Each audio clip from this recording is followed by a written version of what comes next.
Welcome to Upgrade Your Self-Confidence. My name is Iona, and I am a coach and counsellor who specialises in self-confidence. Tonight is the fourth class in our trifecta of self-confidence. We've been running these classes for a year now, and every time we do a class, a weekly class, we have a theme, or we have a process I like to share.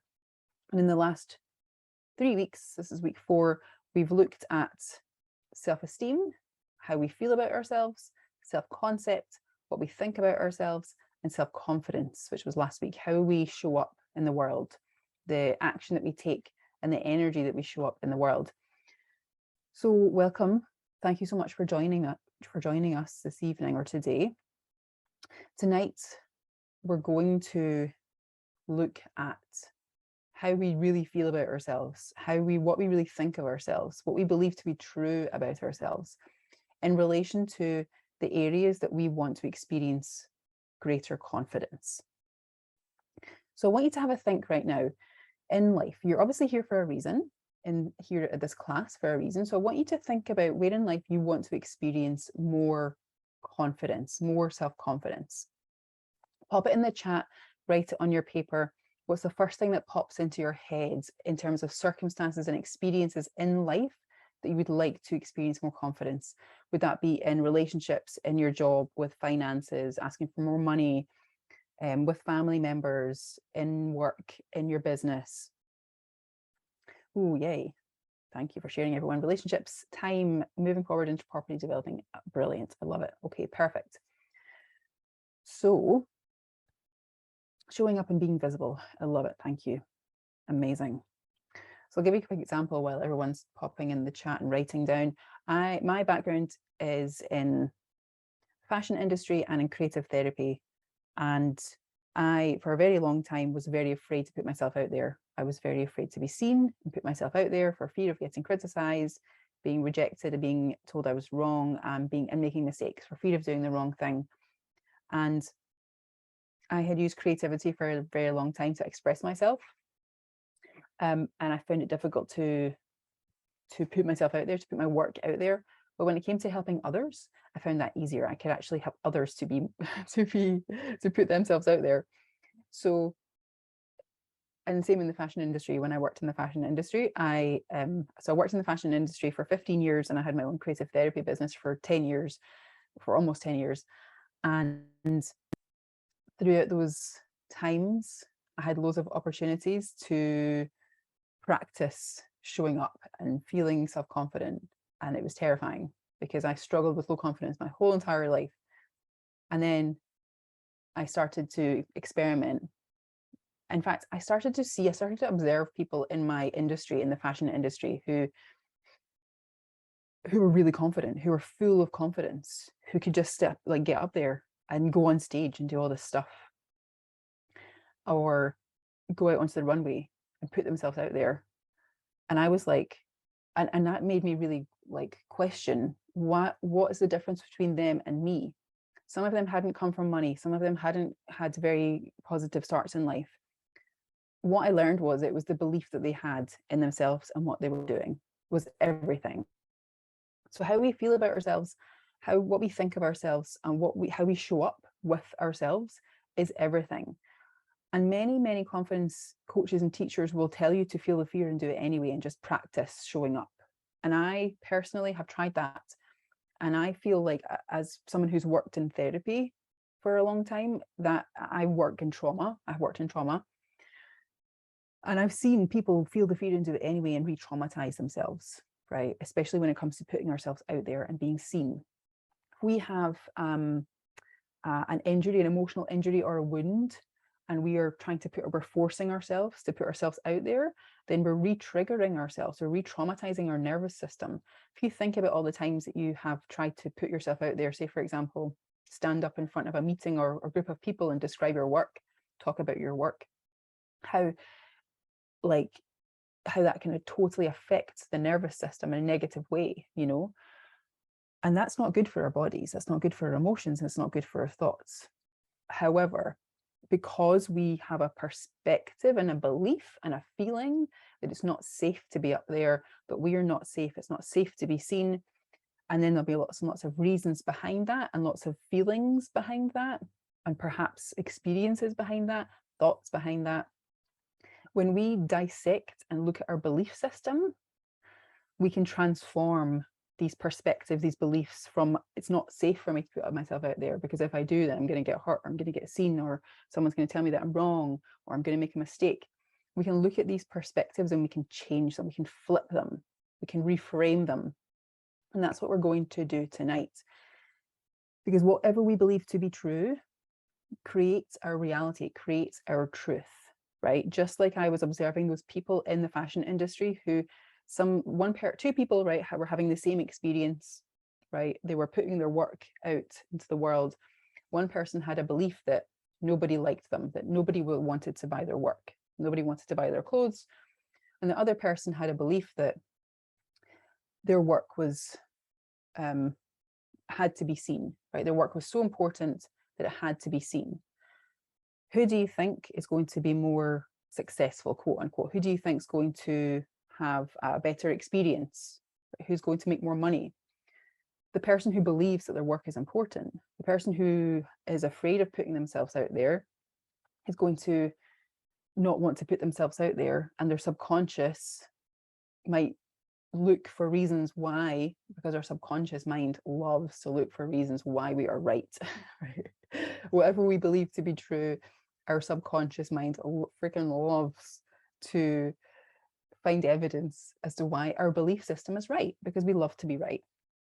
So whatever we believe to be true is our reality, it is our experience. And if we want to have a different experience, if we want to feel confident more effortlessly, not re-traumatize ourselves, not re-trigger ourselves, then we have to look at our belief systems, and we have to start to transform them into something different, more beneficial beliefs, like it is safe, I am safe. So what we got here, just no motivation and those feelings makes me useless, want to change the chip. Yep, absolutely. Well, that's what we're going to do tonight. Absolutely. Raquel says, being myself in general. Yep. Amazing. Perfect. Okay. So you've got written down on your piece of paper where you want to experience more confidence. For me, I want to experience more confidence in putting myself out there, right? So this is a big one for me that I have been working on for a long time, putting myself out there.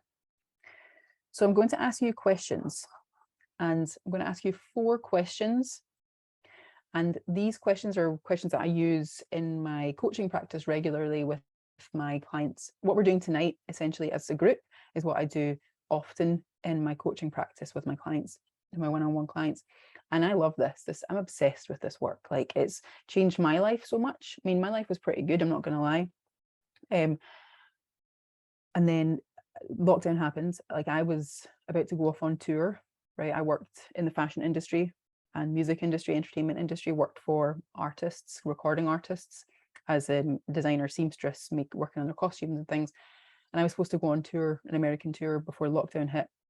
And I was also teaching in universities and colleges in fashion and business. And I was having the best time of my life, I thought, right?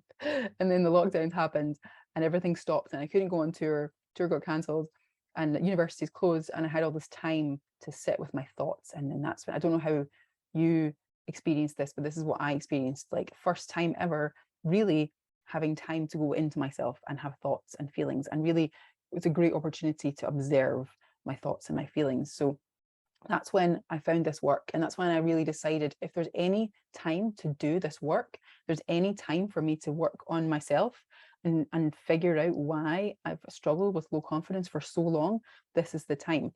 So I spent a year doing that and found, I don't want to say invented, I believe that I found this work, because I feel like this work it doesn't belong to just one person, right? You could take these techniques that I'm teaching you tonight and you could learn them and practice this yourself on others. It's freaking awesome. I love it. So these 4 questions that I'm going to ask you, I want you to write them down on your paper. We're going to go through them one by one, and I want you to tap in. And when I ask you to tap in, what we're going to do is we're going to place our open up our hands, and place them in the center of our chest. And we're going to close our eyes and take a nice deep breath in and out. And let's just take a moment and center ourselves, because we usually do a meditation at the start of the class, and I've just went straight in. I've not done it today. So let's just take a moment and place our hands in the center of our chests. Close your eyes and take a nice deep breath in and out, in through your nose, out through your mouth. And we're just going to focus on the air coming in through the nose and out through the mouth. And we're going to focus on what that feels like, what the sensation feels like as it comes in through the nostrils and out through the mouth. Is it warm? Is it cold? Is it cool? Make a note in your mind of how that feels. Tap into that feeling. Focus on that feeling of the air coming in and out. And what that does is that takes us out of our critical thinking mind and into our physical body.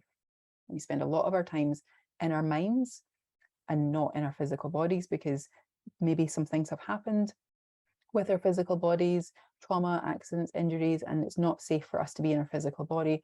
So we pop up into our minds. And our mind's a fine place to be, but coming back into our physical body, that's where the real power is, because you're not just a brain, you're a whole being. And much of this being resides in the physical body. I'm going to invite you to tap in to and focus on the feeling of relief. What does relief feel like to you? Right now in this moment, if I was to say the word relief to you, what would that conjure up in your mind, or in your imagination, or in your body? Does it feel like a moment where you're taking time out for yourself? Is it the nice comfy seat beneath you? Is it a nice cool drink of water, or a nice warm sip of tea? What does relief feel like? Tap into that feeling of relief just for a moment. And breathe in and out.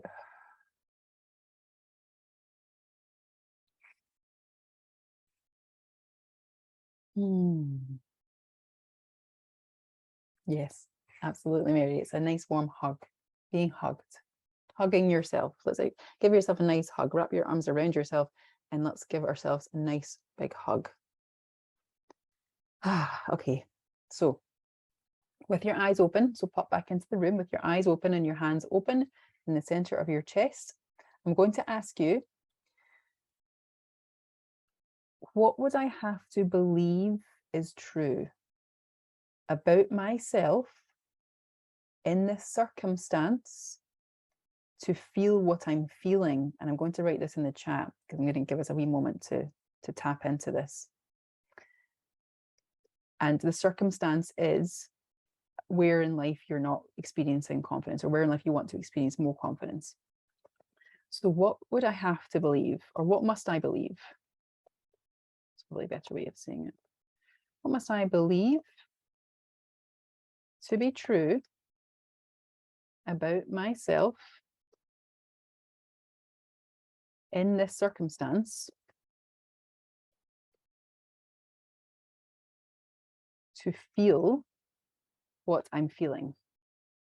So how are you feeling about this circumstance, about where you're experiencing the low confidence? If you were to think about that circumstance where you're experiencing low confidence, how does it make you feel? How do you feel about it? Does it feel like anxiety? Does it feel like dread? Does it feel like frustration? Does it feel like stuck? Does it feel yucky? Does it feel annoying? Does it feel sad? How does it feel? Does it feel like anxiety? How does that circumstance make you feel, the lack of confidence? How does it feel? Write those feelings down. So when I tap in, I get frustration. I get feelings it's not safe, so it's unsafe, lack of safety. Powerless, amazing, mad, wow, really cool, amazing awareness, everyone. Powerless, yep. Anxiety and stuck. Wow, yep. Beautiful answers, everyone. Amazing. I love it. Keep them coming. Okay. So answer that question then.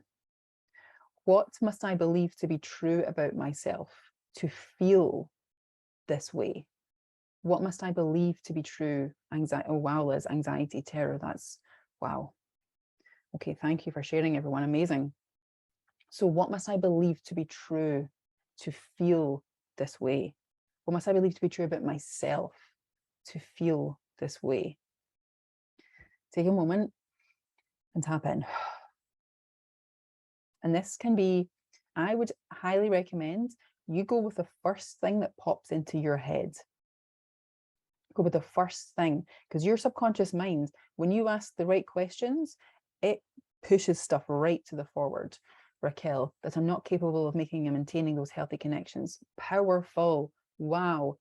Ashley, I won't be capable of making a profit. I'm not good enough. Amazing, everyone. Fantastic answers. This is so powerful. This is exactly why I love this work, because we are creating awareness, and awareness is empowerment. Awareness is step one on the road of empowerment. We're empowering ourselves by creating awareness around our belief system and what we've been playing like a broken record in the back of our subconscious mind. We're not even aware of it, right? We're making decisions, we're taking action, we're reacting, interacting, and acting with the world based on this perspective. So every decision that we make will be based on this belief. Dawn, that's my instincts are wrong. Brilliant. So powerful. People won't like me for me. Amazing. Write this down on your sheet, on your bit of paper. So powerful. So powerful. Okay.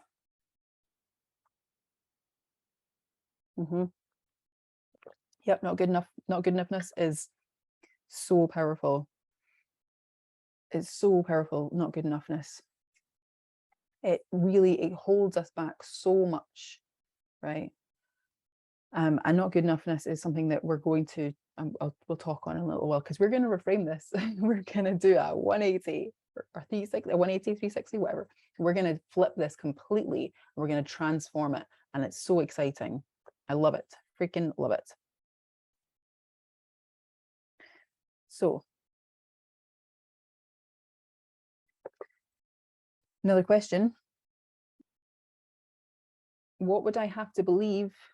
What must I believe is true about myself in this circumstance to think what I'm thinking, right? So what are you thinking? When you think about this circumstance, and I'll write this in the chat, when you're thinking about this circumstance, and if you're watching on Facebook, I'll pop the questions in the top of the chat. So what must I believe is true about myself in this circumstance of low confidence or experiencing low confidence to think what I am thinking, right? So this is, we're using what I was teaching you in the last 3 classes: self-esteem, self-concept, and self-confidence. Self-esteem is how you feel about yourself, which was our first question. This is a self-concept question. Our self-concept is what we think about ourselves. So what must I believe is true about myself to think what I am thinking, right? What are you thinking when you're putting yourself out there, when you're going to do the thing? What goes through your mind? And it could be the same as what you got in the first answer, right? It could be the same, or it could be different. Sometimes it's the same, and sometimes it's different. So putting myself out there, what I get is, I'm not good enough. Straight up. That pops up for me. So what must I believe is true about myself in this circumstance to think what I am thinking? Ashley, nothing works out for me. Beautiful answer. Wow. Powerful, powerful stuff. Yep, absolutely. Yep. And Suki, you've just joined us. Suki, so what we're doing is we're thinking about where we want to see more confidence, where we want to experience more self-confidence.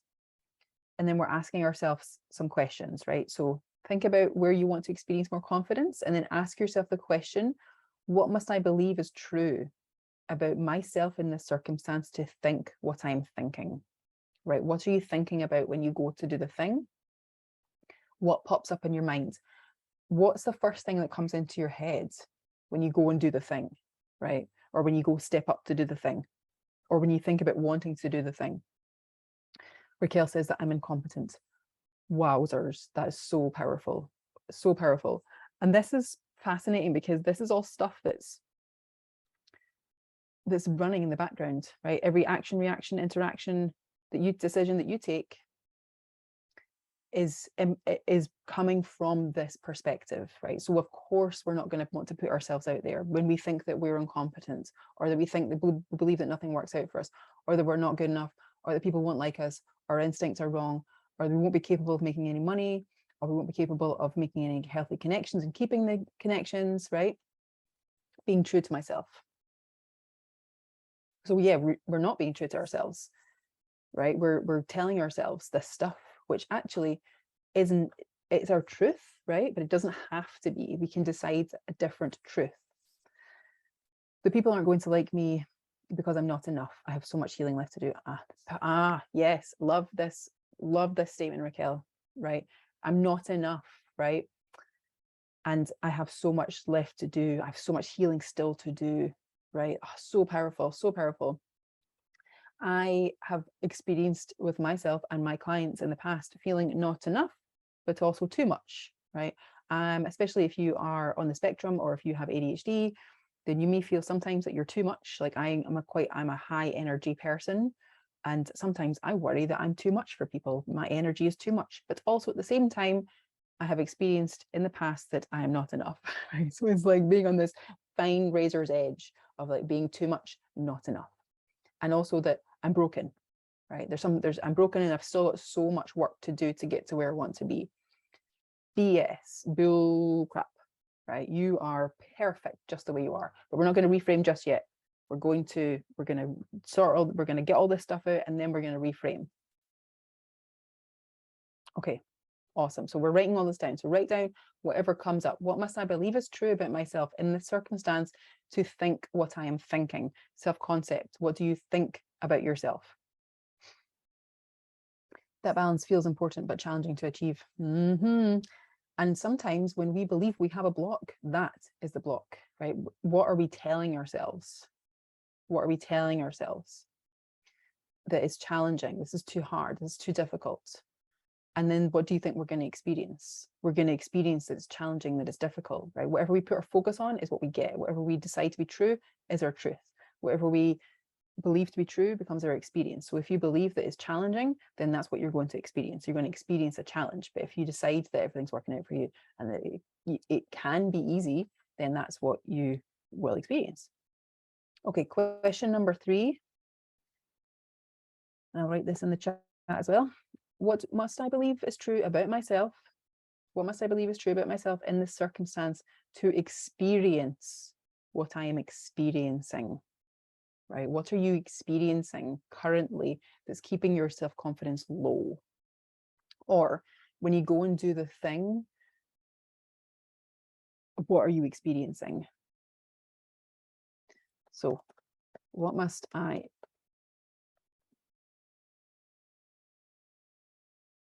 believe is true about myself in this circumstance of low confidence to experience what I am experiencing? Mary, perfect. So loss, right? So if you're experiencing loss, what must you believe is true about yourself to be experiencing that loss? Are you, perhaps, do we believe that we don't deserve, or we're not worthy of having whatever it is that we want? Or tap in, what must I believe is true about myself to be experiencing this loss? And perhaps it is just that we are experiencing it, and there's nothing we can really do about it. Yeah. So what must I believe is true about myself in the circumstance to experience what I am experiencing? So what are we experiencing? What must I believe is true about myself to experience what I'm experiencing currently? First thing that pops into your head, what are we currently experiencing in life when we think about the low confidence, right? When I put myself out there, when I go to put myself out there, I'm experiencing fear. I'm experiencing self-doubt. I'm experiencing, yeah, doubt and fear is probably the two things. So what must I believe to be true about myself to be experiencing those things? To be experiencing doubt, I must believe that I am unworthy or not good enough or that incapable, right? That's a good one. So, and what else did I say? That I'm not worthy of it, right? So I must believe that I'm unworthy of putting myself out there. Dawn says that I must cross-examine myself and analyze everything because I might be wrong. Wow, so powerful, Dawn. Well done. That's great. Ashley, I'm stuck in a loop of failure. Okay, cool. So what must you believe is true about yourself to be stuck in that loop of failure, that you're not worthy of success, that it's not possible for you to have success, that this loop of failure is all you will ever experience, that you're not that kind of person, right? Suki says you can get different reactions and responses, but believing and communicating with the right people can help you confidence and self-esteem. Absolutely. But what we're doing is we're looking at our belief system and we are dissecting it, right? We're doing like a forensic, we're forensically looking at our belief system so we can get in there and we can pull all the things out, all these beliefs out. And yes, you can get different reactions and responses, absolutely. And communicating with the right people can help our confidence. But at the same time, it's all about us. We have to make the choices first. We have to decide first. Raquel says that I'm not worthy of love. Wow, that's a really powerful one. Oh my goodness. Oh, absolutely, Raquel. Like feeling unlovable is such a huge block. It's such a huge like perspective that can have a lot of power over us, you know. Okay, love it. Thank you so much, everyone, for sharing. Last one. So, and write these down as well. I hope you've all written them down on your paper. So question number 4, which I will type in the chat. What would I have to believe is true about myself? What must I believe is true about myself in this circumstance to behave the way that I'm behaving, right? How are you currently behaving? What's your current behavior when you go and do the thing, right? Are you being triggered? How are you reacting? How are you responding to this? What's your current behavior around this thing that's keeping your self-confidence low? So what must I believe is true about myself to behave, how I am behaving? These last 2 questions are self-confidence questions, right? Our experience, what are we experiencing? And how are we behaving, right? So behavior and experience, I would say, is physical reality. It's how we show up in the world. Experience as well could be is self-esteem too. But feeling is self-esteem, right? How we feel about ourselves, and thinking is self-concept, what we believe to be, what we think of ourselves. Experiencing and behaving, I would say, are sort of self-confidence questions, right? And self-confidence is how we show up in the world, the energy that we do things and take action. So how are you behaving? When I go and step up to do the thing, when I put myself out there, my behavior is like, ooh, like I'm like afraid, you know, like the cartoon, ooh, fear, timid, shy, I'm unsure, I'm uncertain, I'm not, I'm not confident, I'm unsure, I'm scared, I'm frightened, I'm fearful. So that's my behavior. So what must I believe is true about myself to behave how I'm behaving?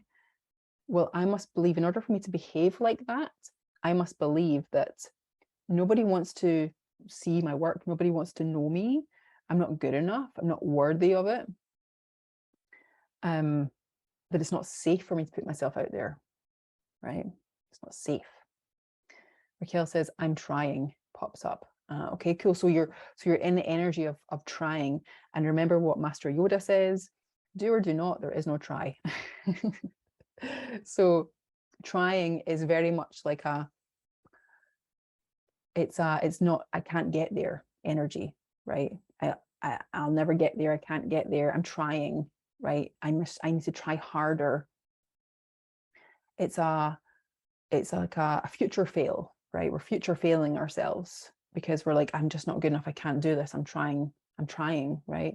It's like when a parent or someone shouts at us or gives us into trouble for doing something and we can't get it right.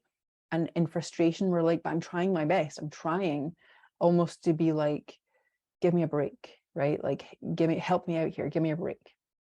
So trying, yeah, it is a continuous not good enough. Absolutely. Yep. I'm trying, but I'm still not good enough. I'm trying, but I'm still not good enough. So how are we behaving around this thing? Let me go back up to the top. So relationships, how are we behaving? If relationships is one of the things that we want to experience more confidence in, how are we behaving? Time, if time is one of the things that we are wanting to experience more confidence in, how are we behaving with our time, right? What action are we taking? How are we behaving? Moving into property developing, when we think about that thing, or if we're taking any action around that thing, how are we behaving around it, right? What are our behavioral patterns?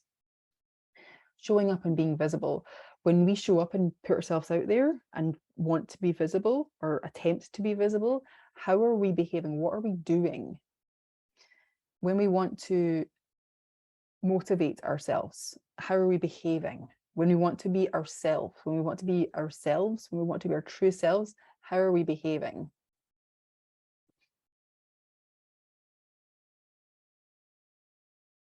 What's our behavior, right? And this one can be challenging because we have to almost pop out of ourselves and observe ourselves from a new perspective, from an outsider's point of view.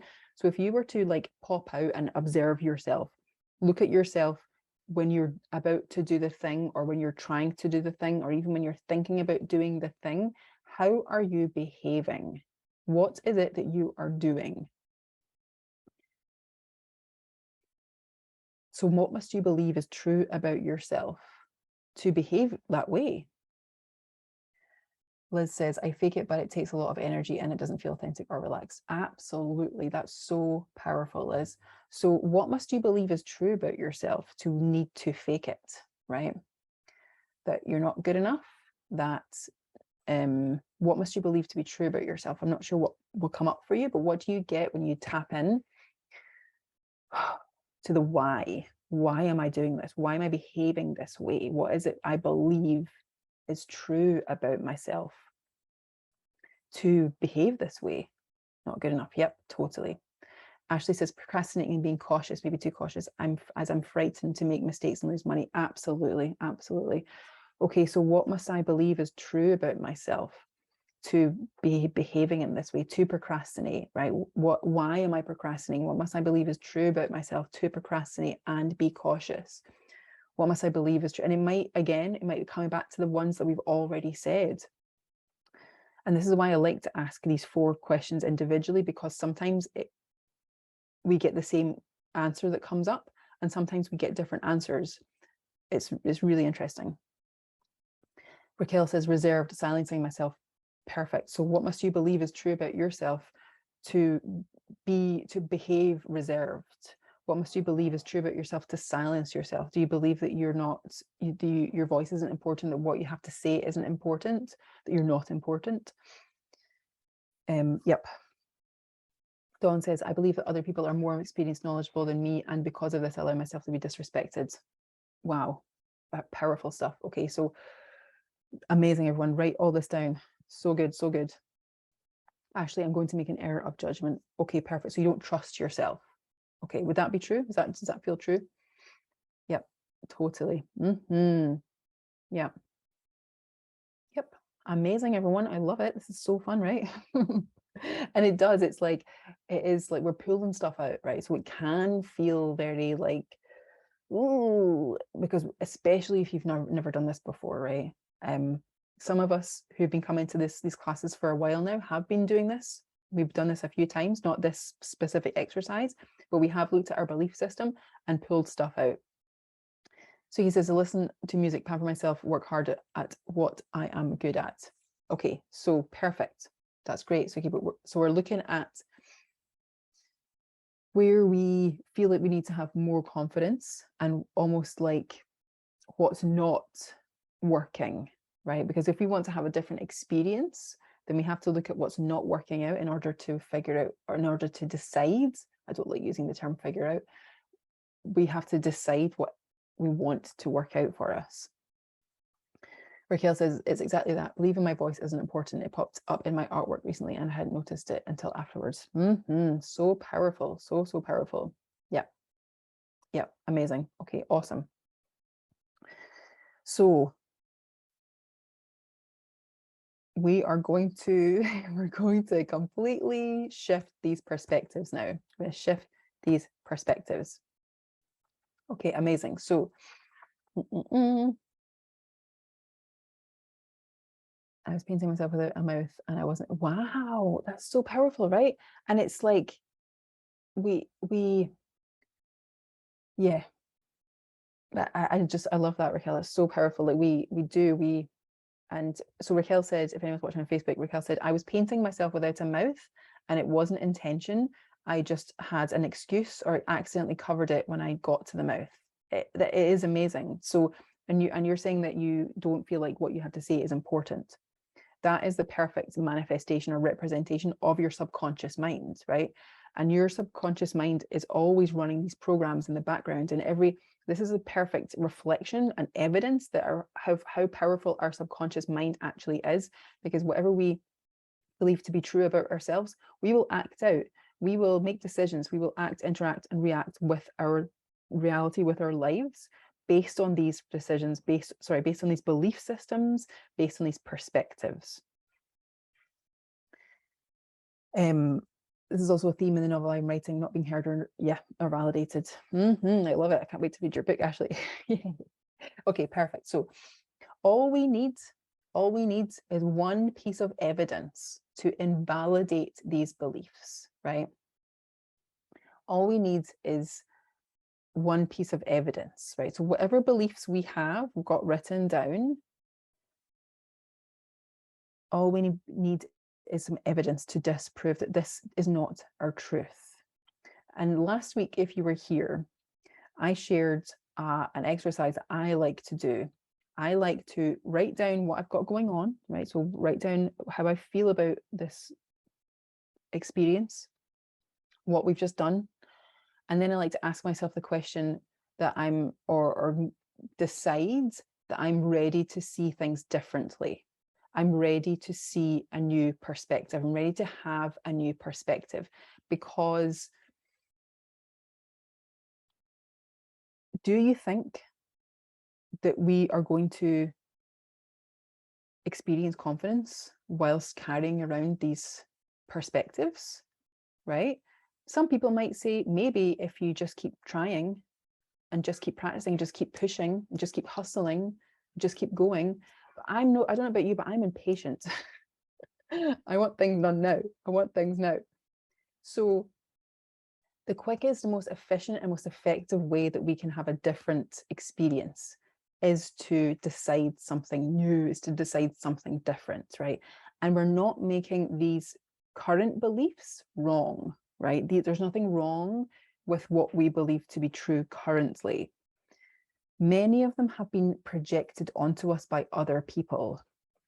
Many of them we have observed in other people and adopted them as our own because it felt safer, because it felt like we wanted to be accepted and loved by others, and that we have to be like them if this is indeed what they believe to be true, that that's the only way we can be loved and accepted by them.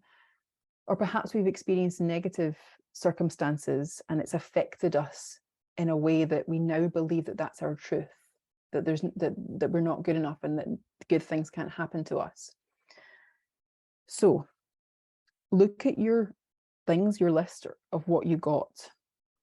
Do you have something that pops up more than once? Pop a yes in the chat if you have something that pops up more than once. Yes. Okay.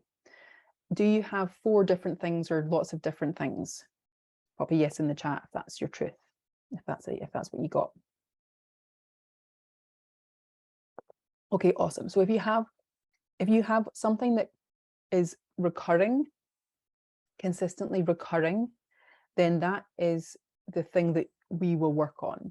I would say that is the most the thing that's ready to go, right? That's the thing that's ready to transform the most. If you have multiple things, if you have 4 different things, what feels like the one that's the most relevant? Liz, it's not good enough. Yeah, absolutely. I would say that if anyone's got not good enough on their list, let's smash that right now. Let's get rid of it right now. So feel free, right? I think we've already popped them in the chat, but yeah, pop whatever you want to work on in the chat right now, whether that is something that is coming up more than once, or if it's something that if it's something that feels heavy. Whatever feels the heaviest is going to bring the most relief, right? Or pick one of the ones that's going to bring the most relief, and we'll work on it. Okay, awesome. Thank you, everyone. And I also, as well, I decided that depending on how we're doing, I'm going to extend the time of this class. But if you need to go at any time, if we end up going longer than the allocated time, which is an hour and a half from when we started, so half past the next hour. If we go on longer than that and you can't stay around, come into the Facebook page and watch the recording, because it's going to be powerful stuff. I'll send you an email out afterwards with the link to the Facebook group for the recording if you missed it earlier on. But I really want to focus on getting these beliefs transformed so that we can leave feeling more relief and feeling so much lighter and experiencing different experiences, right? Because we are all worthy of confidence. We're all worthy of our desires and what we want to experience. I don't believe there is a single human being on this planet who's not worthy, right? It doesn't matter what you did in the past. It doesn't matter where you are, what you look like, how old you are, whatever it is. If you have a desire, if you have a want in life, then that is amazing. Let's make it happen, right? Okay, so let's start with not good enough. If you have the perspective of not good enough, then let's look at that, because that is something that I have worked on my whole entire life. So who gets to decide who is and isn't good enough, right? Who gets to decide? Do our parents get to decide? Does the minister get to decide? Does our teacher get to decide? Does our sibling or a partner or a best friend or whomever, who gets to decide what is good enough and what's not good enough? Who made them overlord of the universe, right? Who gave them the power to decide what is good enough and what's not good enough? Because I would say that when we're starting out in life, we start out, a baby is born. Is that baby not good enough? Or is that baby good enough? Does that baby come out of its mother's womb good enough? Does it need to immediately go get a job, right?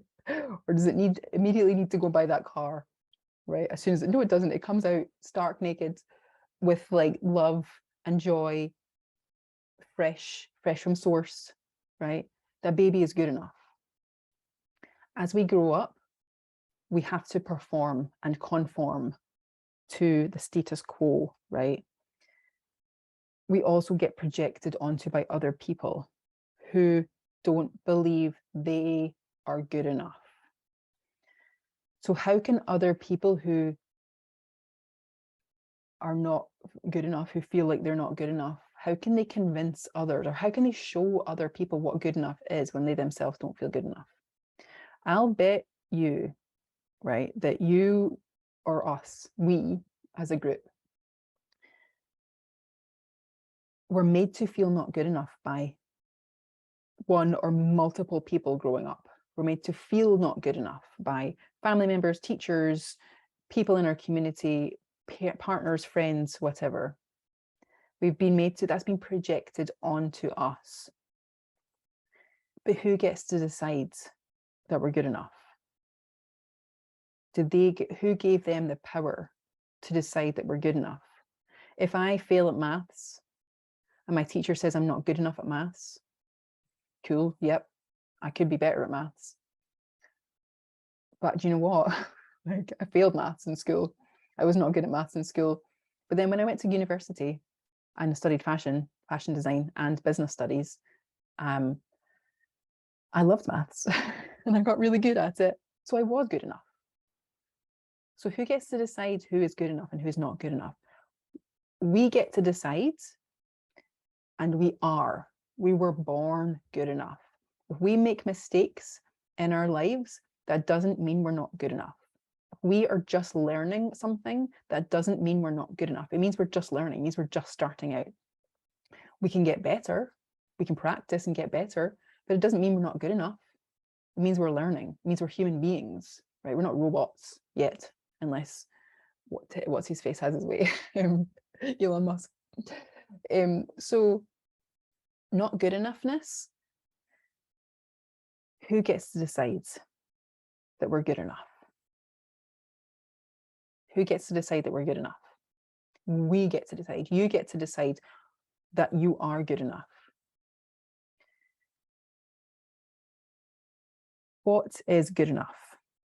If you feel like you're not good enough at something, what level or what do you need to do in order to be good enough, to become good enough? And why can't you just be good enough no matter where you are, no matter what you're doing? If I'm coaching somebody, if I'm having a conversation with somebody and they want to earn a specific amount of money, but they feel, and this happens all the time in my coaching practice, people come to me and they say that they haven't done this thing yet. And because they haven't done it or they haven't got it, it means that they're not good enough. And my question is always, who says? Says who? Who says you're not good enough? Who is the overlord of the universe that gets to decide who is and is not good enough? And then they usually have come back with, well, my mum said I wasn't good enough, or my dad said I wasn't good enough, or my teacher said I wasn't good enough, or I feel like there's so much pressure on getting this thing or becoming this thing or earning this money or doing or getting married or whatever it is, that because I haven't got that thing, I'm comparing myself to other people, and that makes me not good enough.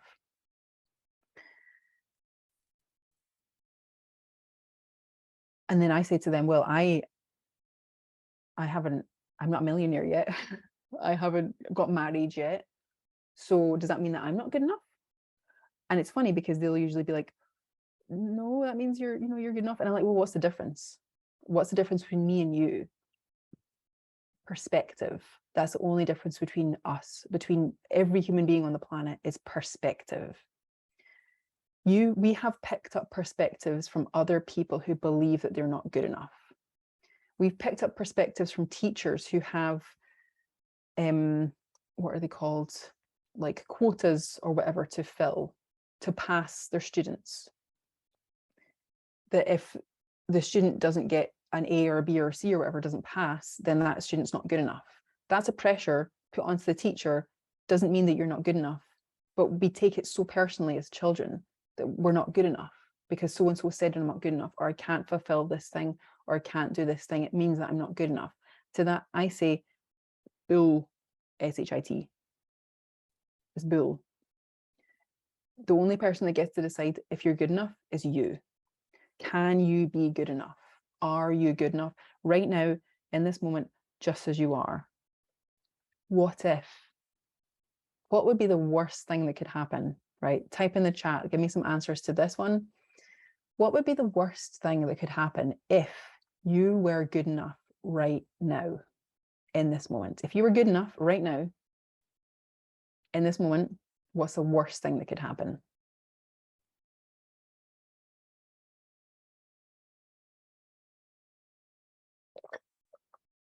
Failing, falling and failing. Yep. Yep. So if you were good enough and you were to make a mistake, if you were to take a risk and make a mistake,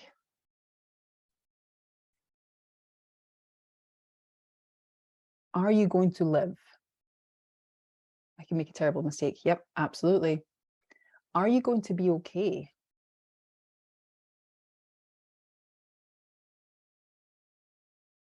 Are you going to be okay? Are you going to survive?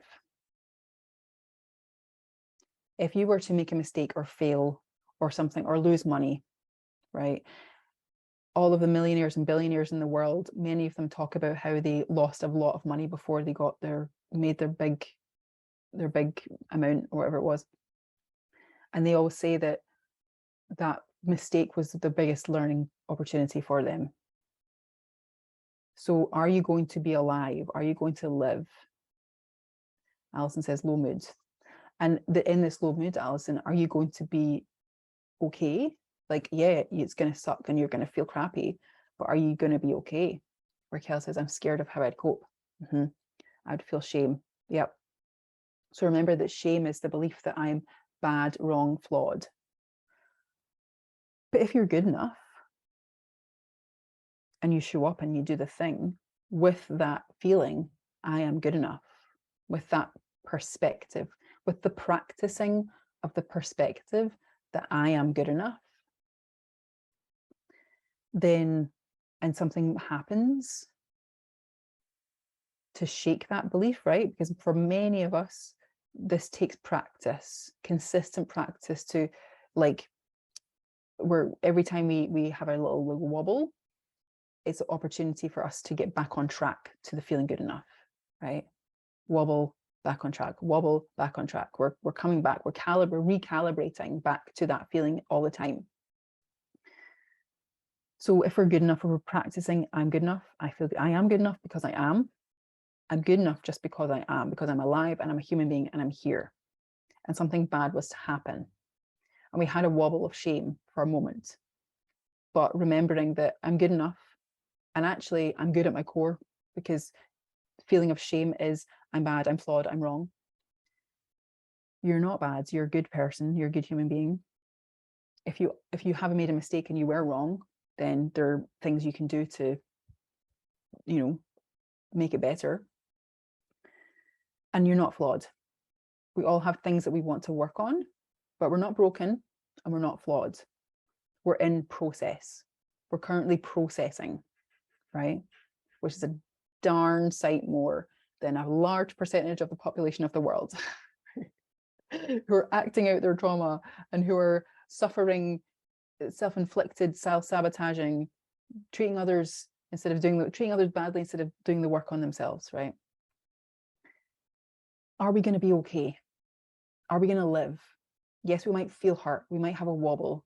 But every single time we have a negative emotion, that is the perfect opportunity to ask the question, where are my emotional needs not being met, right?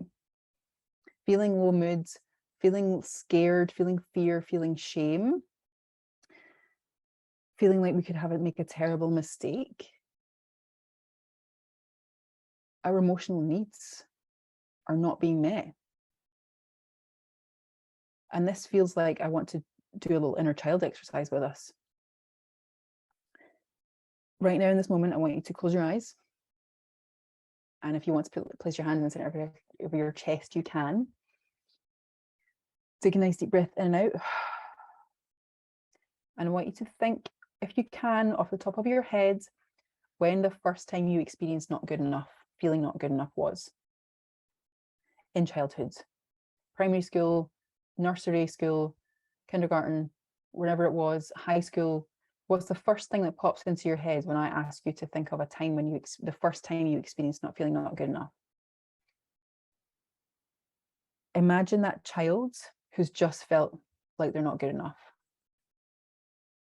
I want you to walk up to that child, and this child knows you, and this child is comfortable with you and safe with you. They know you, they know that you are you because you are them. What would you say to that child who's just been made to feel not good enough? What would you say to them? Would you say, F that person? Right? Or would you say, you are good enough, you're amazing, look at you, you're so cool, Look at all this cool stuff you can do. You're awesome. Give them a big cuddle. What would you say? What would you say to that child who's just been told that they're not good enough, or just been made to feel like they're not good enough?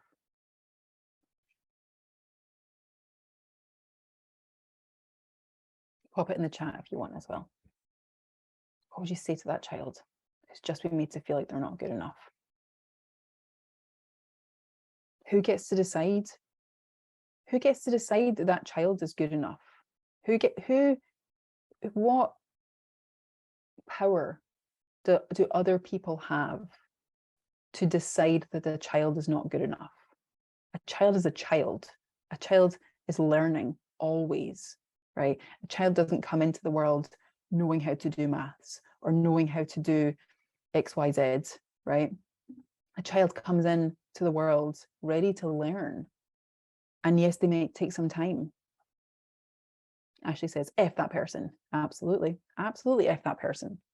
Because that person, more often than not, was projecting their not good enoughness onto that child. And that child has taken that to mean I am bad, I'm wrong, I'm flawed, I'm not good enough. And has grown up with that feeling. So our opportunity right now is to comfort and nurture that child. Give that child emotionally what they need, right? That they perhaps didn't have in the moment. High spiritual meditation, we're halfway through this, so I'll send you the link for the replay. So what we're doing is we are thinking about feeling not good enough,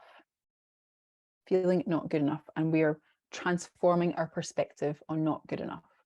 Okay, so Raquel says, bullying in school comes up. I'm not sure what to say though. I'm thinking of an instance where I got scolded by another kid my age and he slapped my hand and it was such a shock to me as a child. Okay, perfect. So we're just observing that child and she's just had this thing happen, or they've just had this thing happen to them.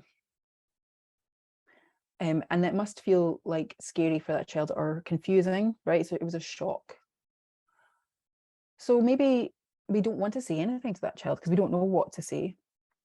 Does that child want to say anything to us? Does that child want to express themselves to us? If we were to tap in right now and just listen, ask that child, is there anything that they want to say? So we're looking at the first, or one of the first times that we experienced feeling not good enough, or being made to feel not good enough, or being told that we're not good enough. Is there anything that that child wants to say or express themselves? And it's our job to listen. It's our job to listen to them. Suki says, you're developing just like other human beings. People have highs and lows, but try and concentrate on the highs. I love that, Suki. That's great. Absolutely. Raquel says she just wants to cry. She knows that's wrong. She let her cry then. Absolutely. We are the safe space. We are our inner children's safe space. She knows that it's wrong, that what he did is wrong. Absolutely, it is wrong. And sometimes it's really beneficial for that inner child to observe us go and speak to that person and stand up for us, stick up for the inner child, right? For example, I could use my imagination and think about a time when my parents made me feel like I wasn't good enough.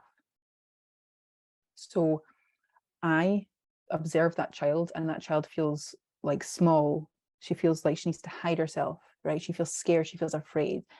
I'm ready to go to that parent, as I am now in my imagination, and be like, what do you think you're doing? Right? What do you think? What was that all about? Leave him alone. Leave her alone. And stick up for that inner child. And then turn to that inner child and say, it's cool, I fixed it. I sorted it. It's all good. They're not going to do that again. Come with me. Come hang out. Let's go play. Give them a big hug. Right? You are good enough. You are good enough. F that person because they don't know that they feel like they're not good enough and they're just projecting that onto you.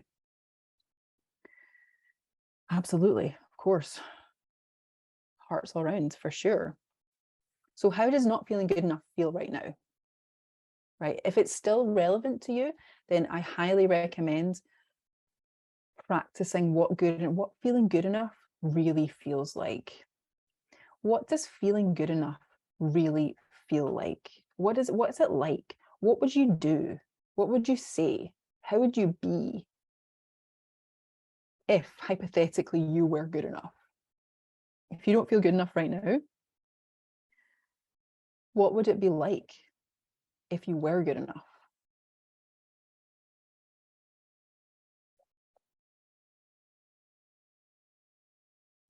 How does it feel to be good enough?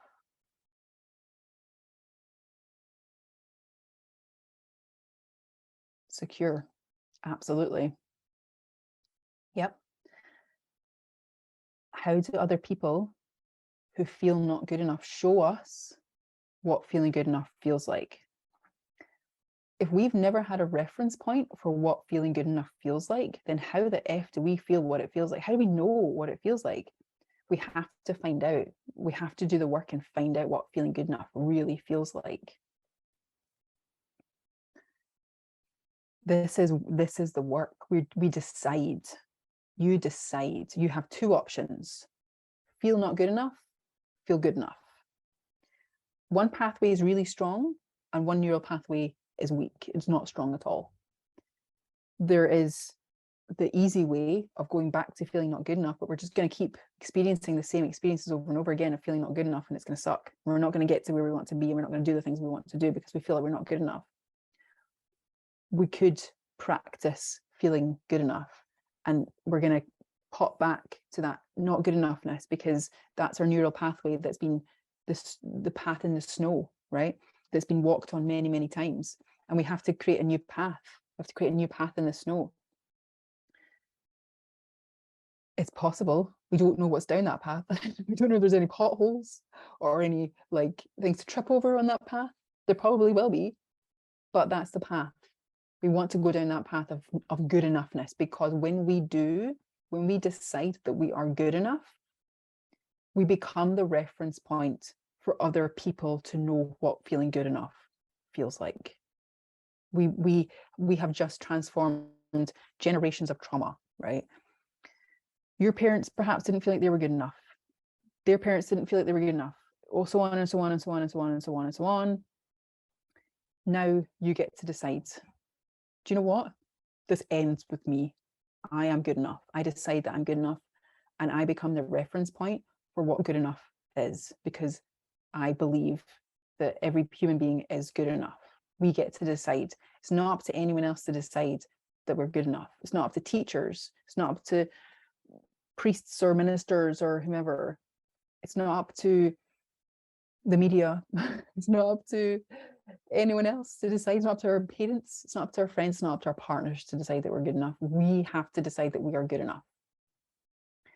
Suki says, more confident, more welcoming and respectful to other people, relax. Amazing, right? And it's so beautiful, right? When we decide that we're good enough, we then open up a thought, a pathway.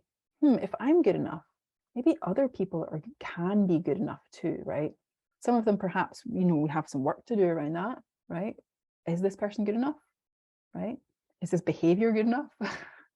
No, okay, bye, right? So we can open up this whole new world of deciding what we're available for, what we're not available for, thanks to feeling good enough, thanks to deciding that we are good enough.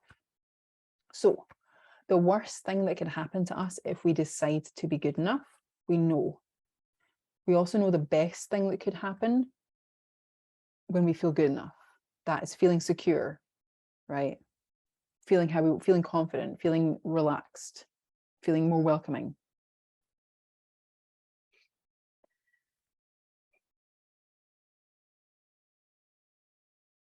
I feel like feeling good enough, being good enough, has a domino effect on many of our other perspectives that we've got going on.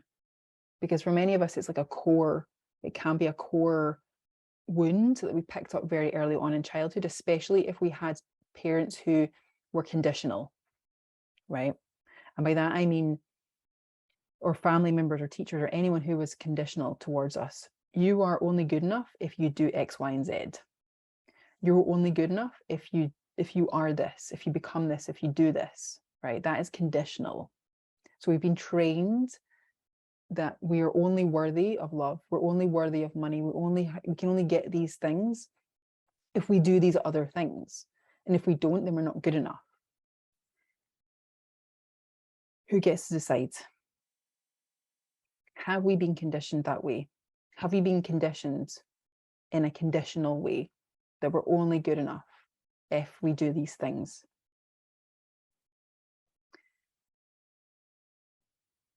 Perhaps we've been given the perspective that we'll never be good enough no matter what we do.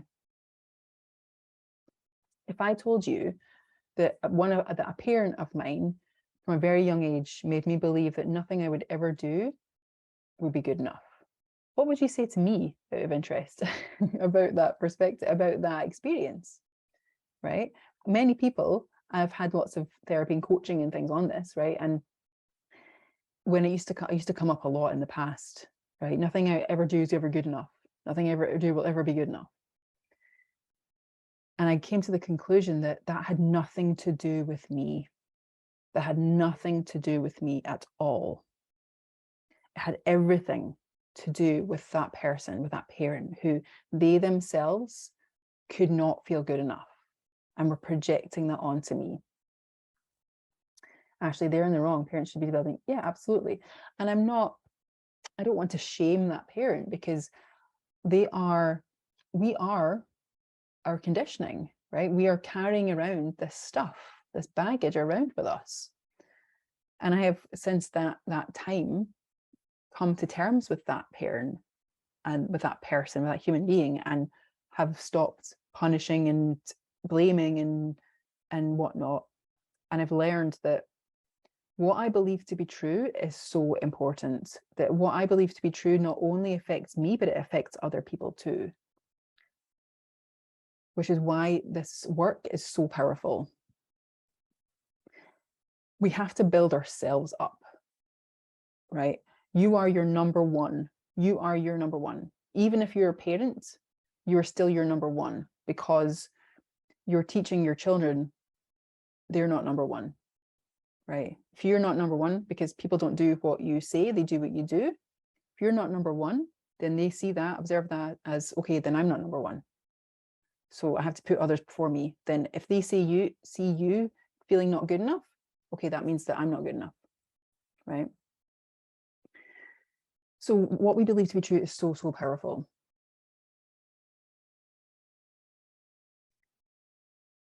Can everyone practice feeling good enough? How does that feel? How does feeling good enough feel? Let me know in the chat. Does it feel too hard? Because it could very well be because we've practiced feeling not good enough for so long that it just feels like it's going to be impossible. We get to decide. We absolutely get to decide. Awesome. It feels complete. Amazing. I love that term. I love it. Okay, awesome. Let's move on to something else then. So what other things did we have that came up? Let me just go back to the chat a wee bit.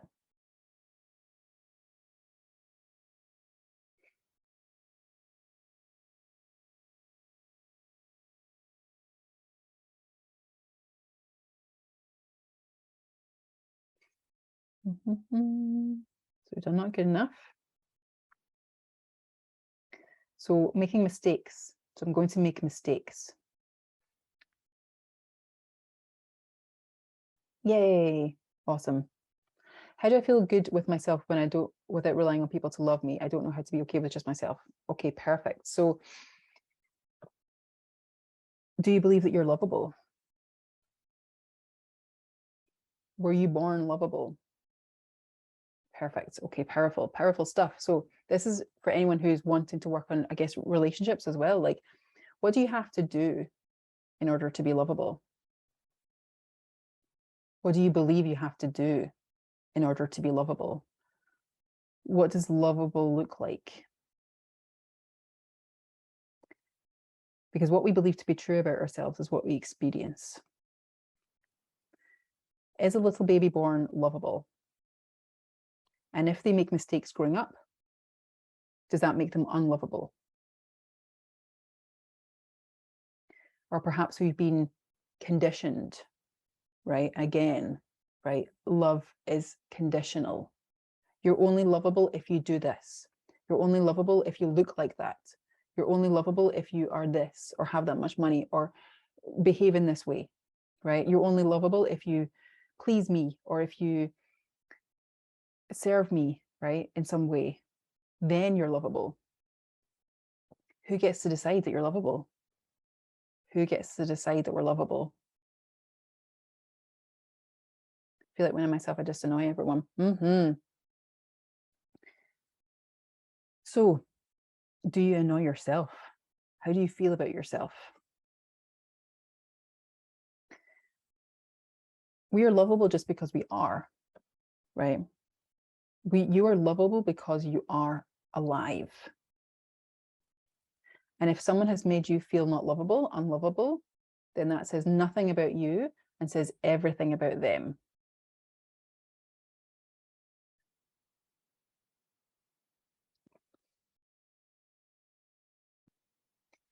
How can someone who feels unlovable help others to feel lovable? They can't. Someone who feels unlovable may, without even realizing it, make others feel like they're not lovable. So this is how important it is to do this work on ourselves, because we have a ripple out effect. If I struggle with feeling lovable, right, then I'm going to attract people into my life who don't love me and who are also unlovable, who also believe that they're unlovable. But when I decide that even though I have flaws, not flaws, but even though I have imperfections, no one is perfect, right? We are perfect in our imperfection. You are amazing just as you are, no matter what you look like, no matter where in the world you are, no matter how much money you have in the bank, whatever's going on, you are perfect. You are perfect in your imperfections. You are fine. You are great just where you are, right? Perhaps we have some work to do, and that's awesome. But we've done so much freaking work. We've done so much, right? And it's time for us to decide that in this moment right now, we're good enough, we are lovable. Because we are, because we get to decide that. How would it feel to be lovable? Hypothetically, if we were lovable, how would that feel?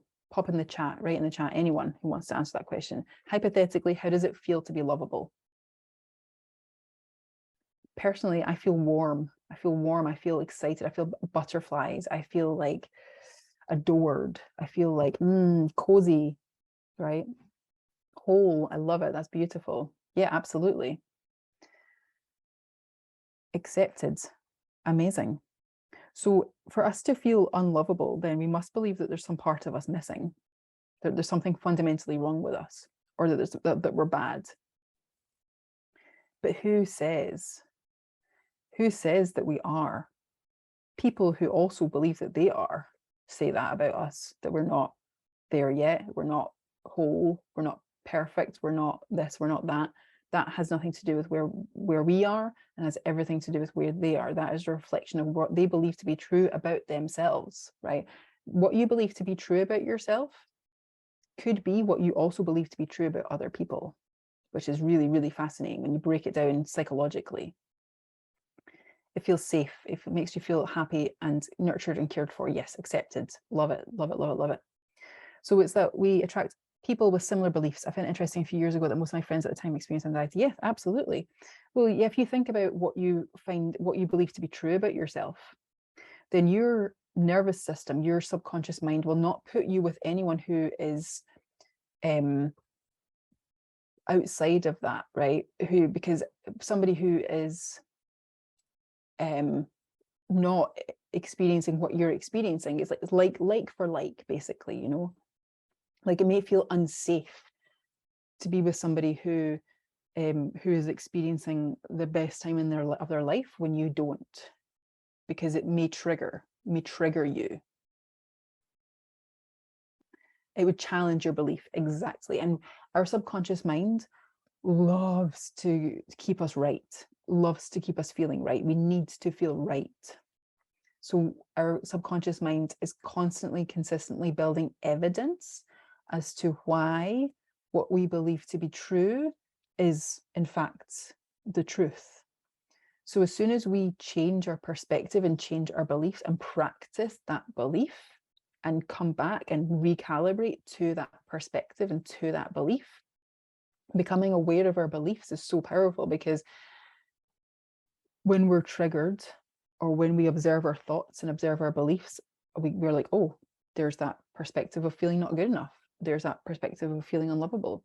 There's that anxiety. We can practice just making that decision every day. It's a decision. It's a choice to make. It's a choice to make.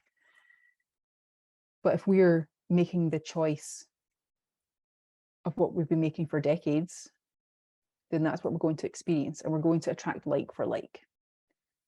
Whereas if you're practicing that new perspective, then you're going to attract like for like. You're going to become, your subconscious is going to be open and aware of other people who are also experiencing the same thing, right? Like this group, for example, right? We're all at a level where we want to experience different things, right? So we're here, we're in this group. And it's same when you go outside, right? When you start to be attracted to people, right, who magnetize yourself towards people who feel the same way, right? You might hear someone talking about meditation, or you might hear someone talking about their belief system and be like, and how they're like, oh, this thing happened and it's really cool, because then you're like, oh, hello. It's really interesting when we decide what we're available for and when we're not available for. We have to support each other. Then that then develops security and relaxed feeling. Yes, absolutely. It's all about support. Okay. What else we got? What else we got? What other things did you get on your list? Put them up in the chat. What other things do we work on?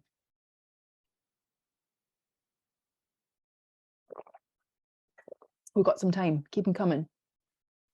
So we've done not good enough. We've done unlovable.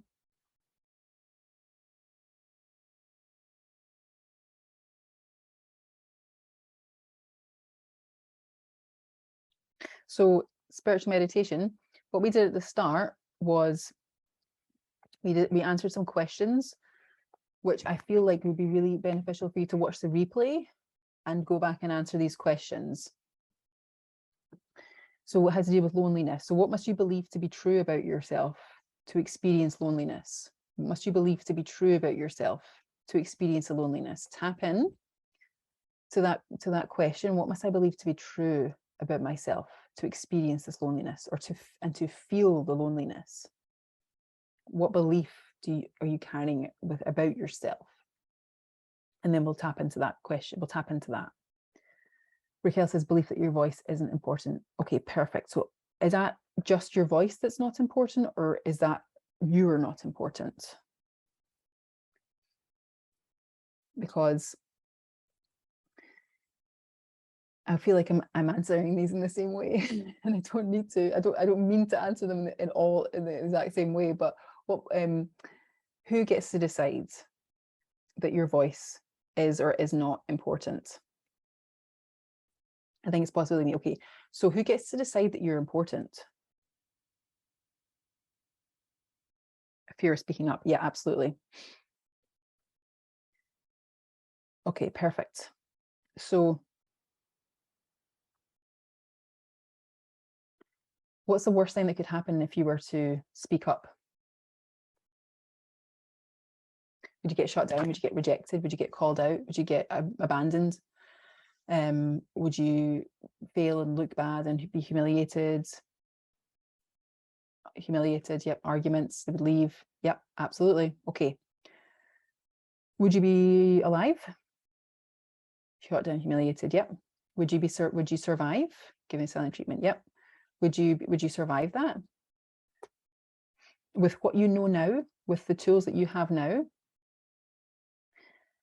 if you are behaving in a way, if you are speaking up if you're speaking your truth with your values, right? Using your values, and your values can be what what you value in life, like compassion, kindness, integrity, honesty, whatever you believe. What I've got on my jacket, on my picture, right? Strength, patience, trust, right? Your values. If you are acting in a way, if you're speaking your truth and showing up, having integrity with your values, and someone shoots you down or wants to argue with you or leaves you or abandons you, then that says nothing about what you have done. You're speaking your truth. You are coming from your heart. You're behaving in a way, you're projecting your heart, your honesty, your soul, your truth. Some people don't like that. Some people do not want us to speak our truth. Some people don't want us to succeed, right? Does that have anything to do with us? Or is that them living out their pain and their projections? It would be painful, yes, but I'd have to live with it. Absolutely, absolutely. Okay. So it's important when you speak up, it aligns with your values, always, always, always, always, right? What you value in life, if you're acting out of alignment with your values, that's when it hurts, right? That's when it's painful, because you're like, shit, I should have known better, or I should have done it like this, or blah, blah. We can have regret, we can have guilt, we can have shame. All of these negative emotions come up when we're acting out of alignment with our values, when our lifestyle and our behavior is not in alignment with what we value in life. It can hurt more, right? Then it can be painful. Then we can feel shame. Then we can feel embarrassed and humiliated, right? But if someone is behaving in a way that is negative towards you, then Liz, yeah, that's so basically manipulation. So you're being manipulated. And if people are twisting what you say into something that's not what I said, that's manipulation. So then you have to ask yourself the question, what am I available for and what am I not available for?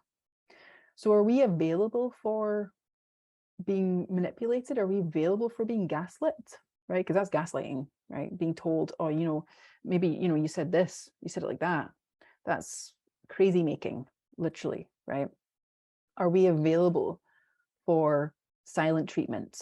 Are we available to be shot down and humiliated, or people to attempt to humiliate us? Are we available for arguments? Are we available for people leaving? I am now. I am so available for people who are not in alignment with my values to no longer be in my life. That makes my life a lot easier. It's taken me a long time to come to this conclusion, because for a long time I feared abandonment and rejection. I had an abandonment wound. My inner child was wounded in a way that she felt abandoned. And every time someone left my life, that wound would be triggered, and I would feel all sorts of pain and shame and hurt and things like that, until I decided what I was available for and not available for. And I'm now available for compassion and kindness and respect and courtesy, and good things, good experiences, positive experiences. I'm no longer available for humiliation, no longer available for gaslighting. I'm no longer available for being shot down, or for bad behavior, or for disrespect, anything like that. If someone now behaves in that way, then I can now make the decision that that's not what I want in my life. Like I don't want that energy in my life. So it's easier for me to say goodbye to them. It's easier for me to show them the door, because that behavior does not align with my values. It's tricky with family. Yeah, absolutely. It is tricky with family, but you get to decide. You are under no obligation to anyone, right? And that is controversial.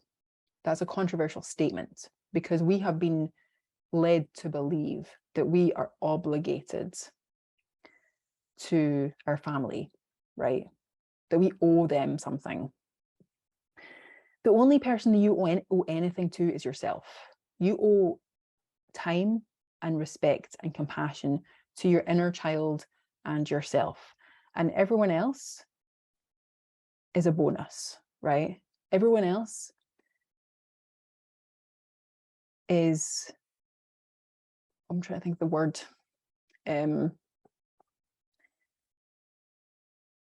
should be grateful to be in your presence, quite frankly. Like,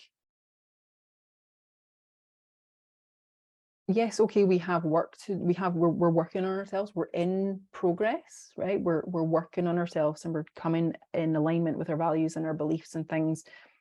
But if you decide that you're no longer available for a type of behavior and someone keeps behaving in that way, like, apologies are only ever really apologies when they come with a changed behavior, right?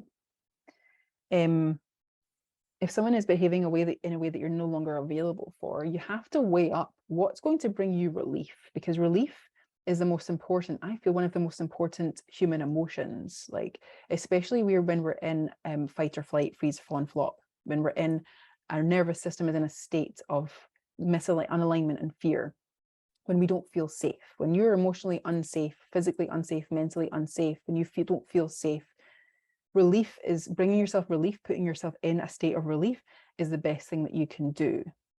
So if you were in a relationship, or if you're in a situation where you don't feel safe, what's going to bring you the most relief? And if that means getting yourself out of that situation, then that's what has to be done. And there are, depending on where you are in the world, there are organizations that can help with that kind of thing, right? What is going to create the biggest amount of relief for you? Deciding that, me personally, deciding that I was no longer available for certain types of behavior, setting boundaries, which rattled a lot of people who don't like boundaries. And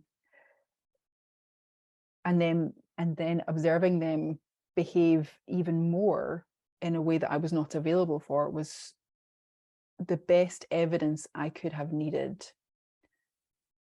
It made it very easy for me, and I'm talking about family here. It made it very easy for me to say no thank you, to say I will be in your life, but only when you are respectful. Baisuki, only when you decide to be respectful and XYZ, courteous, kind, compassionate, all of these things. But for many people, that's not in their wheelhouse. It's not, you know what I mean? Like, they're not that. So you get to decide. We get to decide what we have in life, right? People, things, experiences. It's up to us to decide. How can you leave someone if you were intimate with them and they know everything about you? Well, it depends. Like, what are you available for? If there is any sort of way where you feel like you are at risk of being exposed or something like that happening, then is that a safe place? Is that a safe space for you? If there is a risk of retaliation, is that really a safe space for you? And there are ways to remove ourselves from situations like that. And there are, depending on where you are in the world, there are measures, legal measures that can be taken to protect yourself, right? Whether that's with restraining orders or whatever. Like, I'm not sure where, it's different in every country, but there are measures that can be taken if we're in a situation where we're not safe. And I recommend, like, reaching out to a professional or to an organization that would help with that. Like, there are many like women's aids or places like that in Scotland, in the UK. There are many organizations for not just for women, for men too, where you can get into. I've worked with some of them. I've worked for a few of them, in fact, as a creative therapist, who can and will provide support for you and will be able to offer you legal advice with what you can do in order for you to get out of that unsafe place, if that is indeed where you are. So It comes with, it's always about a decision, right? You have to make a decision, what decision is going to bring me relief, the most relief, right? Sometimes, unfortunately, in the world, staying in places, in situations like that, feel the safest. But at the end of the day, we have to decide what we're available for, right? What we want, what we are available for. I really hope that helps. And I really hope that whatever situation that you're in, that you are safe and that you're okay. So anything else? Raquel, we were talking about your speaking up, Raquel and Liz. So what are you available for, right? What are you available for? How do you want to experience life? How do you want to show up? Are you important? Are you excited about what you know, about what you say? I, for a long time, didn't feel that I was important, but I was excited about what I had to say. I was excited about talking about stuff, about my work. So that changed my perspective to actually, especially when it's service-based, especially when we're providing a service to the world, whether that's creatively or with a job or with a business, when we attach service to it, then it becomes important. Then we can step into our importance, right? Into our power. I don't want to keep hiding. I feel like I have a lot of potential. You have so much potential, so much freaking potential. We all have so much potential. It's so amazing. Okay, so now you know what you don't want, right? You don't want to keep hiding, right? And now you know what the worst thing that could happen is if you put yourself out there. What is the best thing that could happen if you were to put yourself out there?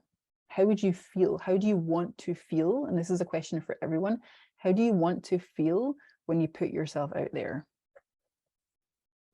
Hypothetically, what would be the best thing to happen if you were to put yourself out there?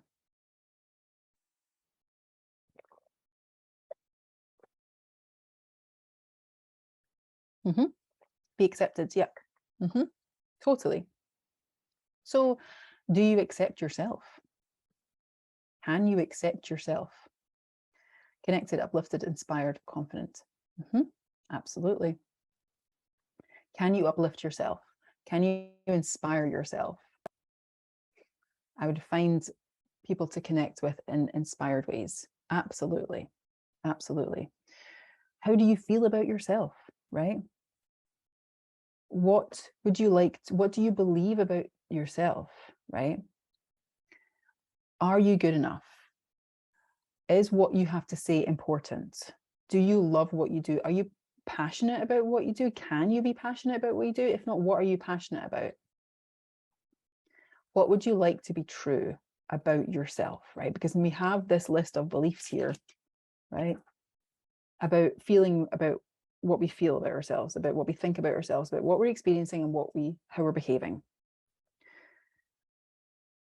So now we know what we don't want. So now it's time for us to look at what we do want. We're good enough. We're lovable because we are. We're good enough because we are. We're important because we're in service, right? I believe that all of our work is of high service.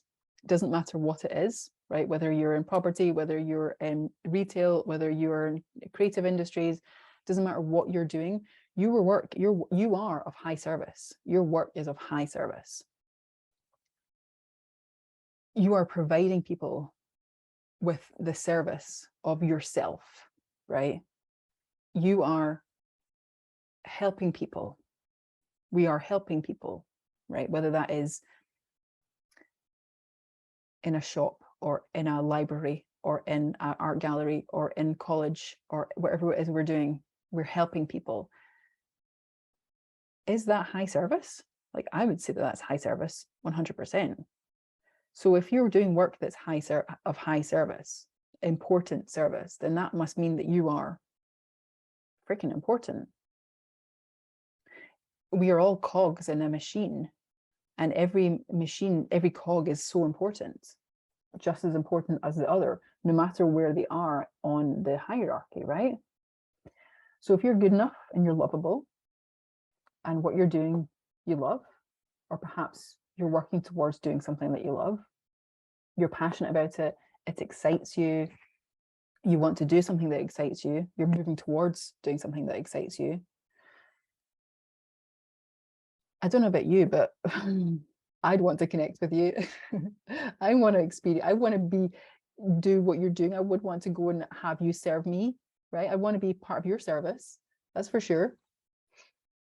Raquel says, I've noticed that when I'm feeling better about myself, I'm able to show up in a way that's genuine and helpful too. Absolutely. Yes, totally. So what we believe to be true about ourselves is so powerful. So when you're feeling better about yourself, then you are more self-confident, right? Because self-confidence is showing up. It's your energy that you show up and take action in and with.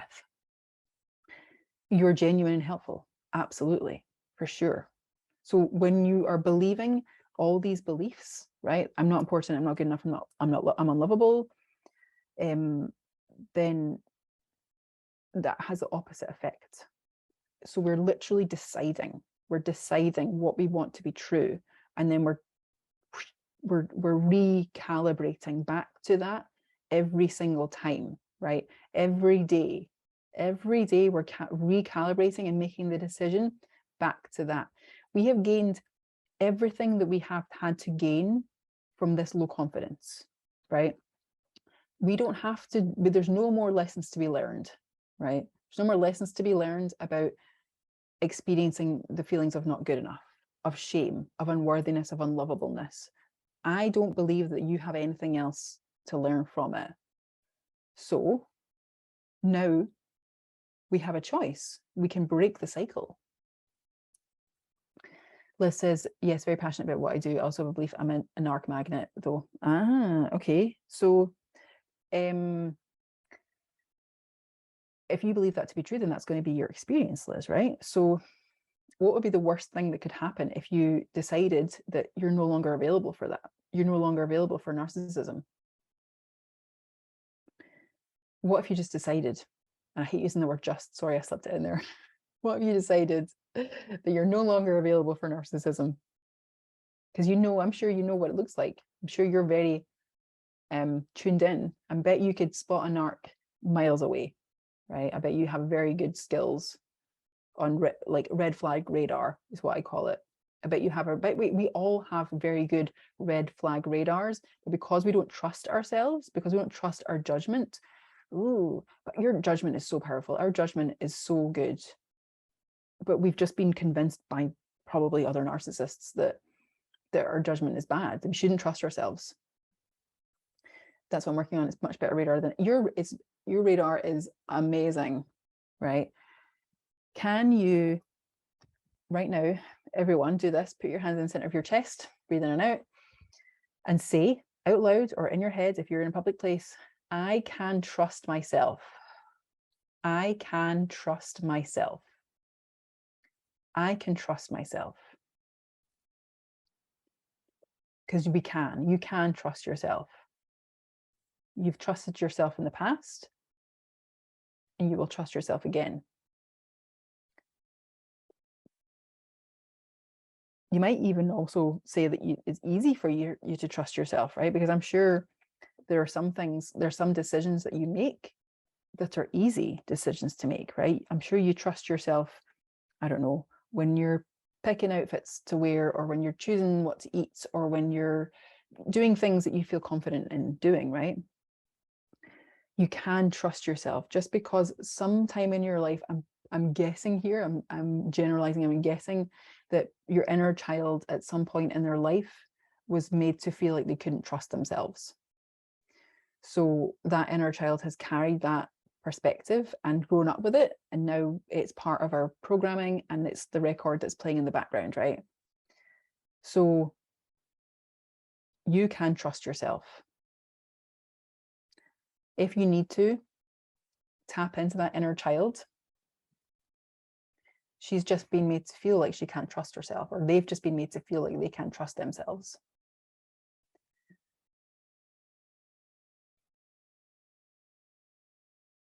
What would you say to that child? You can trust yourself. You're really good at spotting those narcissists, right? You're really good. you've got really good red flag radar, right? But just because you like to give people the benefit of the doubt, and you perhaps want to believe that they're a good person, that doesn't mean that you can't trust yourself. It actually means that you're a good person. It actually means that you're a really good person, and that you're trusting and loving, and you want the best for people, right? You can trust yourself. Just because you've made mistakes in the past, right? That's hurt, doesn't mean that you can't trust yourself. You can trust yourself. Give them a big hug. Give yourself a big hug. You can trust yourself. It's easy to trust yourself. We know, right? And the more we deny our instincts and our intuition, the louder the alarm bells go off, right? It's like freaking, it's like fire alarm in your ear. And the more we ignore it, the bigger the alarm bells get. And it's like a tapping on the shoulder. We know when our intuition is like, wow, red flag, red alarm bells. But we have just been convinced by other people that we actually can't trust ourselves. Probably by people who, A, can't trust themselves and don't want you to trust yourself. They want you to trust them for some reason or another. Probably usually to do with manipulation. Someone says it's very difficult because the child had to choose to trust the best of a bad bunch. Yeah, absolutely, Dawn. So true, so true. But now you don't have to. Now that child doesn't have to trust a best of a bad bunch. She gets to choose whomever she wants. She gets to decide whomever she wants to have in her life. So just because she had to trust the best of a bad bunch before, which it's not an ideal situation, is it? That's what like school is all about, like putting in just a big melting pot of different personalities and bunches of people, right? And we're stuck with these people. We have to like develop with these people all different rates and stages, even though we're all so different. We all learn so differently. We all have different personalities and perspectives. It's really, really unhealthy, and it's really unhelpful. But now we get to decide. Now we get to decide what we're available for and what we're not available for. We get to decide what we want to experience. We get to decide what kind of people you want to have in your life, right? You get to decide. And that inner child, we can affirm to them, right, that yes, they did have to choose the best of a bad bunch back then, but come on over here, because we got so and so, we've got a thingy, and what's their face over there is really cool, and now we can choose. Now we get to choose. Now there's 8 billion people on the planet. We don't have to stick in this like small group of 20, 30 kids in the classroom, or however many kids there were in the classroom. Now we're not like scraping the barrel. Now we've got a whole big wide world of people to choose from, which is really exciting. And this is why I love like the internet and what we're doing in this moment on Zoom, because we all get to, from different corners of the world, get to know each other and make new connections. It's really fun. I was talking to people who had drastic morals and attitudes that sucked. Yeah, totally. And now you get to choose who you spend your time with, right? There's a controversial saying that is, we are the sum of the 5 people that we spend the most time with. And this was like blaringly obvious to me when I was spending a lot of my time with my narcissistic family members and my abusive family members, whose behavior was toxic. And I did not want to be being the sum of the 5 people you spend your most time with. I did not want to be that toxic. I did not want to be a narcissist. I wanted to be loving and kind and compassionate and empathetic and good and kind and whatever. So I had to make a decision. Who would I rather spend my time with? Would I rather spend my time with people who I want to be like and who I enjoy spending my time with? Or do I believe that I have an obligation to these people who are actually really bad for me? Sometimes as well, because we've been conditioned to self-sabotage and self-sacrifice, and that we're not good enough and that we're not worthy of kindness and love and compassion and empathy and respect, that we have to be stuck with these people, that's all we're worthy, that's all we're good for. But that in itself is a whole heap of BS, right? That is lies. We get to decide what we're available for. We get to decide, yes, you have an obligation to stay, or you're a bad person if you leave. Who says you're a bad person if you leave, right? The other person, because they probably have a really sweet deal. They perhaps have a really sweet deal right now. Like those family members who get to perhaps use us as ammunition or fodder for their cannons, right? We are kind, compassionate, respectful, self-sacrificing. We want the best in other people. We will drop whatever we've got going on to run and help people. Wow. Like, wowzers. That is like, what a prize, right? What a prize that we are. What a prize we are. So we get to decide who we give that prize to. You are a prize. You are literally a prize. You are a gift to humanity. So are you going to give your gift to people who kind of don't really deserve it with their behavior and their actions? You defeat your enemies by being nothing like them. Absolutely, Dawn. Yes, for sure. Kill them with kindness. But not in a way that you're like being walked all over and manipulated, in a way that you are kind and compassionate and empathetic and nothing like them. Absolutely.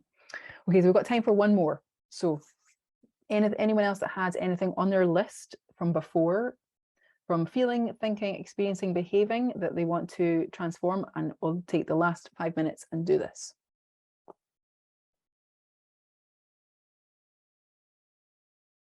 What did we have before? Let me scroll back up.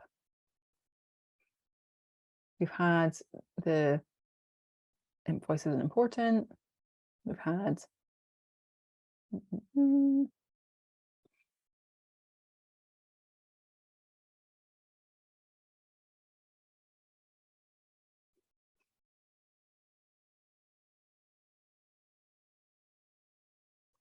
feel free to pop in the chat. Did we do doubting myself? Nothing works out for me. Yes, let's do nothing works out for me. This is my favorite. It's one of my favorites. Okay, nothing ever works out for me. What do you think you experience when you have that perspective, right? If our subconscious mind is constantly scanning our environments to prove us right, our subconscious mind is constantly scanning our environments for evidence to prove us right, because our brains love to be right. We need to be right. We need to feel right. So if you believe that nothing ever works out for you, then you're going to experience that. So you're going to prove yourself right, that nothing ever works out for you. Is that your ultimate truth?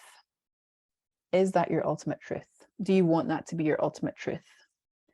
Or do you actually have evidence in your life that things have worked out for you, even when you didn't think they were going to work out for you? This is one of my favorite affirmations, right? And I've been teaching this affirmation for decades, right? It's an Abraham Hicks quote. And it matches my eyeshadow because it's my favorite color. Everything always works out. Everything is always working out for me. That the power of that quote has, I don't want to use the word fixed, sorted. It has really changed my life, like big time. Everything is always working out for me has changed my life as a perspective. Because even when the SHIT hits the fan, and I still have that perspective, then when it hits the fan, I'm like, whatever, everything works out for me. It's fine. It's all good. When I have a perspective that nothing is working out for me, it feels heavy. It feels so heavy. It feels dark. It feels painful. It feels shameful. It feels sad. It feels hard. It feels angry. It feels frustrating. It's so frustrating, right? And frustration is a really like, oh, it's an itchy, nasty feeling. I know what I don't want, and I don't want to experience that. How am I supposed to go out there and help people if I have that perspective? How do I be compassionate and kind and be in alignment with my values if I believe that nothing works out for me? How do I experience success if nothing works out for me? How do I experience a flourishing and successful business if I believe that nothing works out for me? Is that my truth? Is it true that nothing works out for me? No, it's absolute nonsense. I have proof, I have evidence that things work out for me, right? Some things are still in process, right? Some things I'm still practicing that they work out for me. Everything means everything. Nothing means nothing, right? Nothing works out for me. That means that nothing freaking works out for me. Everything works out for me means money works out for me, family works out for me, relationships work out for me, my career works out for me, my health works out for me, my eyesight works out for me, my creativity works out for me, whatever it is, everything means everything. You can take that perspective, you can take that phrase, that belief, and you can fine tune it, you can laser point it, laser focus it into other things. Like money is always working out for me, health is always working out for me. You know, you can break it down and use it in that way. There is evidence in your life. In the chat right now, pop in the chat, where in life, give me an example, one example of something in your life that has worked out for you. I'm going to use relationships, right? My partner is an absolute saint. He's amazing. I love him so much. He's amazing. And you know, for a long time, I didn't believe I was lovable or worthy of that kind of relationship. And now I'm having the time of my life and it's awesome. So that is my evidence that everything works out for me. So where in your life have you had an experience where something, anything has worked out for you? I'll give you a minute to pop it in the chat. Laser eye surgery, probably one of the best things I've ever done. No more glasses. Yay. So your eyes literally worked out for you, right? It all worked out for you. And I'm sure at the time it was maybe like, I don't know, scary, or you had some worries about it, but it worked out, right? It all worked out for you. So if that can work out for you, Raquel says guidance, finding the resources I need when I look for them. Absolutely. So if that can work out for you, then that's proof, that's evidence that things work out for you. Liz says jobs always seem to work out for me, not so good with relationships. Well, it absolutely is time to switch that around, Liz. Everything works out for you. Everything means everything. If jobs can work out for you, then why can't relationships work out for you? What belief are you practicing which keeps that true for you, right? What must I believe to be true about myself to feel, to experience, to believe that relationships aren't working out for me? Right? Am I unlovable? Am I not good enough? Blah, blah, blah, blah. Because if jobs are working out for you, then why the heck can't relationships? Why can't money? Why can't your business? Why can't health? Why can't this? Why can't that? Right? Always be questioning our belief system. Where did that belief system come from? It probably came from someone else. Perhaps we have like observed other people do the thing, and then we believe that we have to have that belief too. Dawn says, my good friendships have endured. Yes, absolutely. So friendships have always worked out for you, right? Or friendships have worked out for you. No, perhaps not always, right? But now they're working out for you. So that's evidence that things work out for you. So if you can use one piece of evidence that something works out for you, then everything works out for you. What would be the worst thing that could happen if everything was to work out for you, right? If everything was to work out for you, wouldn't life be pretty freaking awesome? If everything's supposed to work out, people would be like, wow, she's amazing. They're amazing. He's amazing. Wow, I want to be in their gang. I want to be in their business. I want to hang out with them. I want to be around them. I want to give this person lots of money. I want to do what they do, blah, blah. I want them to date me, right? I want them to come work for me. I want them to be my wife, my husband. Like, it is all about what we believe to be true about ourselves. Right now in this moment, tap in. Put your hand in the center of your chest, take a nice deep breath in and out. I am good enough. So repeat after me. Say it with me. I am good enough. I am lovable. I am important. Everything always works out for me. And if always feels weird, you can say everything is working out for me. Everything is working out for me. Everything works out for me. Yes. Okay. How are you doing, everyone? How are we feeling? Woo! That was a big session. Thank you so much, everyone, for coming along tonight. That was so fun. I hope you had as much fun as I did. And I hope you're feeling like you shifted through some stuff tonight. This is what I do as my job. This is what I do. This is my business. I help people transform their beliefs, their perspectives. We do some counseling if need be, to move through some inner child stuff, some trauma, whatever we've got going on. So if you are interested in working with me, I'm going to send an email to my email list tonight with the links to watch the replay and a link to book a call with me, a free consultation with me. And if you're interested in that, then please let's have a call and we can have a look at what you've got going on, and we can do this kind of work on a one-on-one basis. Work with my clients for 3 months, right? Usually 3 months, sometimes more, sometimes less, depending on what they've got going on. Because I feel like I believe and I know that it takes about 3 months of consistent work to transform our perspectives and beliefs and have a different experience, right? To start having different experiences about things. Everyone's so welcome. You're so welcome. Thank you so much for joining me. If you're new tonight, come back next week. Yay, welcome. Please come back next week. I run these classes every week, every Thursday, same time. They're always free. It's just an amazing opportunity for me to play and get to know new people, and just play with what I do, which is I'm obsessed with what I do. Come into the Facebook group and watch the replay. I'm going to just post the Facebook group link again.